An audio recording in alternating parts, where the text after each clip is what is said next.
Olá, amigos da TV Suprem. Nós estamos aqui reunidos para mais um programa do Papo Suprem.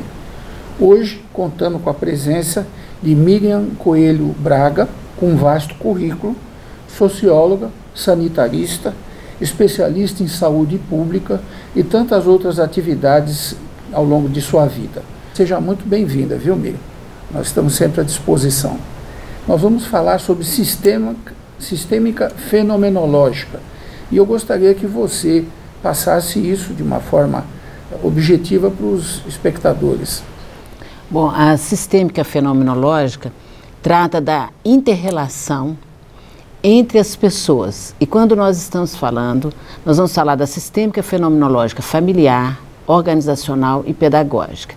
Existe uma teia de relação. Eu me relaciono com meu pai, ou com meu avô, ou com meu filho. Numa organização, nós nos relacionamos com o nosso chefe, ou relacionamos com os nossos subordinados e os nossos companheiros de trabalho. Ao tratarmos de um processo, numa estrutura, quer seja familiar, ou quer seja organizacional, ou mesmo no ramo de empresa ou de negócios, nós temos que respeitar essas relações. A sistêmica foi criada por Bert Helling. Bert Helling foi um terapeuta alemão, até trouxe a foto, que já trabalha com essa técnica há mais de 30 anos. Ele foi candidato, inclusive, ao Prêmio Nobel, pela importância do trabalho dele com os seus diversos colaboradores. Ele iniciou observando como missionário no grupo dos Zulus, na África, onde um grupo primitivamente mantinha uma estrutura de relação com rituais bem diferenciados. Inclusive com estágios de vida ao nascer, a puberdade, tanto do menino como da menina, completamente diferenciado, rituais como pós-morte, rituais como nós ainda temos hoje na nossa cultura ocidental, e foi um grupo que foi muito preservado. Então, ele partiu dessa experiência e observou que, em muitos casos, esses fatos repetem, inclusive na concepção transgeracional.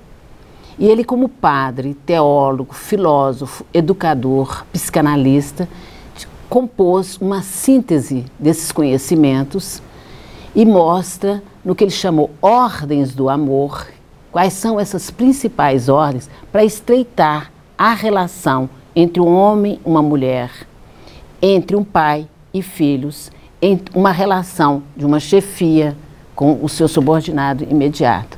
Isso se repete, esse padrão se repete de geração para geração numa família? Sim. Agora, quando que isso se repete? Isso se repete quando alguém foi excluído. Vamos dizer, o processo de exclusão gera um padrão de repetição, porque fica no inconsciente dessa própria consciência pessoal ou consciência do clã familiar, ou na consciência maior, que muitos chamam também consciência universal, ou uma consciência social superior, ou até uma consciência quântica, né? Mas é uma consciência que nós todos, enquanto indivíduos, enquanto cidadão que pertencemos a uma cultura, ou a um grupo social, ou uma família, nós temos uma consciência. É que me dá a sensação de onde está bem, onde eu estou tranquila, onde eu fiz algo desconfortável. Por exemplo, se eu corto um trânsito, tá? E vejo que estou fazendo ali qualquer coisa errada, mesmo que não tenha nenhum guarda, imediatamente eu tenho essa consciência de que não é para entrar ali. Como um cachorro sabe, o animal é capaz de identificar se tem para ele um limite de que ele não deve entrar na casa ou que ele tem que zelar pela casa. Uma criança pequenininha sabe quando chamar a atenção da mamãe. São padrões energéticos de consciência, eles formam um campo? Formam um campo. Esse campo foi estudado pelo biólogo Rupert Sheldrake. Campos morfogenéticos. Campos morfogenéticos. Assim como nós temos um DNA, né? Eu olho para você, tem olhos azuis, eu tenho olhos castanhos. Isso tem a ver com o aspecto transgeracional, né? Mas dentro do fator genético. Nós temos também padrões que nós repetimos. Às vezes você vê numa família uma série de pessoas que estão voltadas para o campo jurídico. Eu estava comentando, o campo jurídico nos leva a ver se houve na família alguém que se que se beneficiou, ganhou ou prejudicou outros. Então, eu na minha consciência pessoal, ou na consciência até do clã, eu posso vir com uma dimensão, na minha missão pessoal, de trabalhar para restaurar, vamos dizer, o equilíbrio de algo que lá atrás, numa geração passada, pode ser.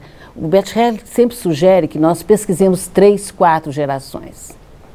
No entanto, na Bíblia, tem uma passagem que até minha mãe, que é católica e tudo, ela diz, na Bíblia já fala que passarão 7 gerações. E o Bert Helling viu que há fatos que se repetem, tais e quais, outras vezes de formas diferentes, mas fatos que realmente estão, às vezes, até 10 ou mais gerações. Seria uma gênese, tipo um DNA que fica num campo subjetivo. Subjetivo, que tanto fica no campo mental, no campo emocional, no comportamental, atitudes que se repetem. Né? A gente fala assim, por que fulano toca piano tão bem como a tia fulana de tal?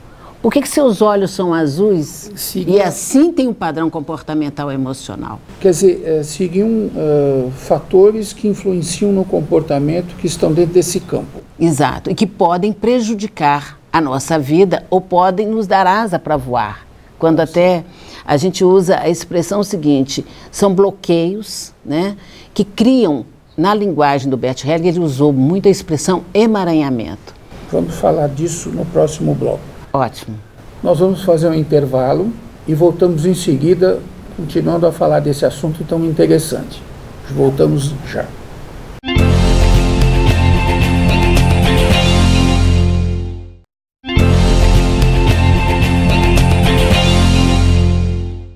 Voltamos conversando com Miriam Coelho Braga sobre sistêmica fenomenológica e nós acabamos o bloco anterior falando de emaranhamentos.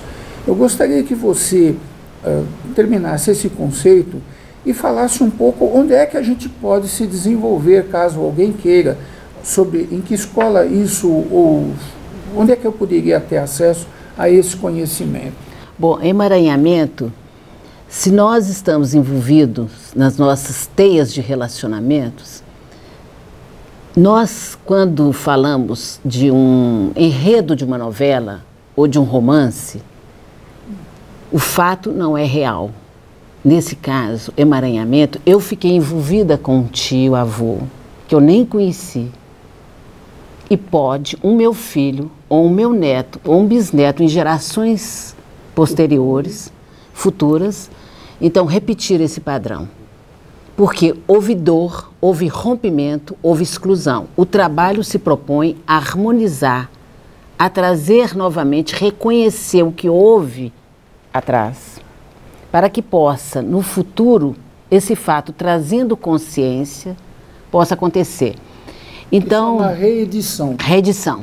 E nós vamos evitar o padrão. Muitos pais, ontem mesmo eu atendi uma senhora que ela dizia, minha filha com 11 anos deu para morder, está agressiva, puxa cabelo. E eu disse para ela, eu vou te falar só uma frase, ouça, os filhos carregam por amor o peso dos pais ou de antepassados. Tem uma fala muito importante do Bert Helling, que ele fala assim, nós pais educamos os nossos filhos e às vezes nos sentimos culpados. E nisso nós sentimos, mas por que eu fiz tudo para o meu filho e agora ele está envolvido com droga? Eu tratei tão bem essa criança, levei sempre ao pediatra, e não importa a classe social, econômica ou política. E minha criança agora descobriu um câncer. Onde está a minha culpa? Bert Helling não fala em culpa, fala em termos de consciência, de responsabilidade e assumir as consequências dos nossos atos. Esse trabalho foi chamado constelação. Na hora que você coloca em grupo, eu posso perfeitamente chamar uma pessoa para substituir o pai, para representar, e nós usamos a expressão representante, vai representar o pai, uma dinâmica. Porque no conteúdo, na forma como as pessoas estão, se a pessoa está ao teu lado, do teu lado direito, se eu estou aqui do teu lado direito, você pode sentir se está bem ou se não está bem. Se eu estou atrás de você, a dinâmica mostra uma atitude de suporte. Se eu estou na frente, você vê perfeitamente qual a forma que está trazendo o conteúdo dessa dinâmica. Então, o que nós trabalhamos é exatamente para que traga no nosso inconsciente coletivo, está tudo lá registrado. E na hora você mostra isso no grupo como um psicodrama, como uma verdadeira novela. Sim. E ao ver, né, a nossa visibilidade expressa muito mais do que qualquer fala.